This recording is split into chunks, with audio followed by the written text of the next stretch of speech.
माधोपुर नाम का एक गांव था। उस गांव में एक अजय और पार्वती नाम के पति पत्नी रहते थे। अजय सरकारी नौकरी करता था।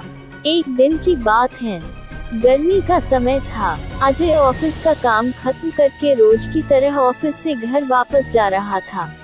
रास्ते में एक बाजार पड़ती थी तो उसने सोचा कि घर जाते जाते कुछ सब्जी लेते चलूं। तो उसे वहाँ खूब ताजी ताजी मछली दिखी और उसे खरीद लिया। इसके अलावा और कुछ सामान लेने लगा। सामान लेते लेते उसे समय का पता ही नहीं चला। काफी अंधेरा हो चुका था।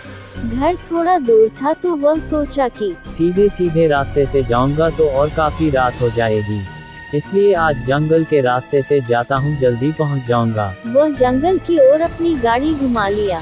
काफी अंधेरा हो चुका था और अजय तेज गति से गाड़ी चला रहा था। थोड़ी देर बाद उसके गाड़ी के सामने एक औरत आ गई और अजय झटके से ब्रेक मारते हुए गाड़ी को रोका। अजय उस औरत को देखा। वह औरत बड़ी सी घूंघट डाल रखी थी और जोर जोर से रो रही थी। अजय उससे पूछा कि कौन हो तुम और तुम्हारा घर कहाँ है? इतनी रात को इस घने जंगल में क्या कर रही हो? लेकिन वह अजय के कोई भी सवाल का जवाब नहीं दे रही थी और बस रोए जा रही थी। उसके रोने से ऐसा लग रहा था कि पूरा जंगल ही गूंज रहा है। अजय ने सोचा कि शायद किसी मजदूर की पत्नी होंगी जो रास्ता भटक गई हैं। रास्ता बहुत ही सुनसान था, इसलिए उसने सोचा कि इस औरत की मदद किया जाए। फिर अजय ने बोला कि तुम मेरे साथ मेरे घर चलो, सुबह होते ही तुम्हें तुम्हारे घर छोड़ दूंगा। वह अजय के साथ घर चलने के लिए तैयार हो गई और गाड़ी के पीछे बैठ गई। रीति रिवाज के कारण उसने अपने सिर पर घूंघट डाल रखा था, जिसकी वजह से उसका चेहरा छुपा हुआ था। काफी रात हो गया था तो घर पर अजय की पत्नी उसका इंतजार कर रही थी। जैसे ही घर के बाहर गाड़ी की आवाज सुनाई दिया, वैसे ही पार्वती दौड़कर बाहर आई।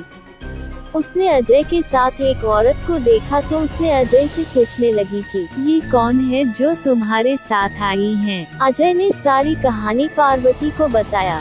पार्वती की तबीयत थोड़ी खराब थी, इसलिए वह खाना नहीं बना पाई थी। तो अजय ने बोला, तुम आराम करो, आज का खाना यही बना देगी। लेकिन पार्वती को उस औरत पर शक हो गया था।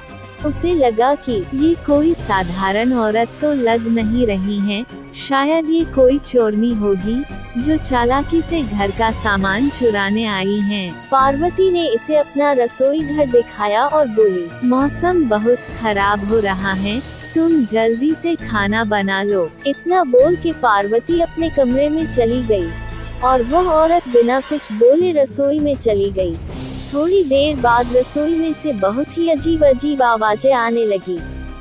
पार्वती उस आवाज को सुनकर सोचने लगी कि ये कैसी आवाज आ रही है। फिर उसने सोचा शायद मौसम खराब है, इसकी वजह से आ रही होंगी। लेकिन उस औरत को लेकर उसका मन अभी भी शांत नहीं था।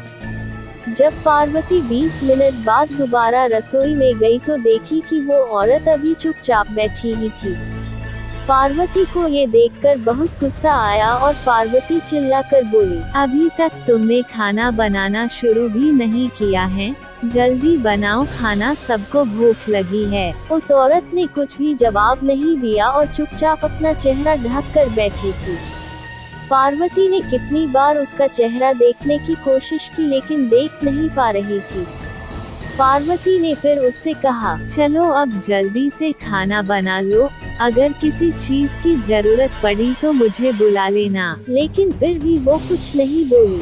पार्वती को लगा कि शायद ये अनजान लोग से डर रही हैं, इसलिए नहीं बोल रही हैं। पार्वती रसोई से चली गई, लेकिन जब 10